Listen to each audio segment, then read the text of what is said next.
আসসালামু আলাইকুম everyone. English speaking এর জন্য আমরা কিন্তু নরমালি যে সমস্ত ওয়ার্ডস ব্যবহার করে থাকি, সো এই ওয়ার্ডগুলো না ব্যবহার করে আমরা কিন্তু কিছু চমৎকার ফ্রেজেস অ্যান্ড ইডিয়মস ব্যবহার করতে পারি। So this will definitely স্মার্টেন our English speaking. So আমি দেখিয়ে দিচ্ছি কিভাবে এই সেন্টেন্সগুলো ব্যবহার করতে হয়। ফর এক্সাম্পল, ডাই মানে মারা যাওয়া। নরমালি আমরা মারা যাওয়া অর্থে ডাই ব্যবহার করি। For example, the man died yesterday, the man died last week. For এই সমস্ত জিনিসগুলো আমরা ব্যবহার করতে পারি।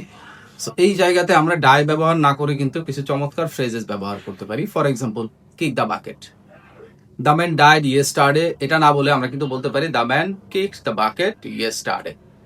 ফর এক্সাম্পল, আরো বলতে পারি আমরা ব্রেথ ওয়ান্স লাস্ট মারা যাওয়া, cross the Styx, give up the ghost, yield up the ghost, pay the ডেপ্ট of nature, to bite the dust.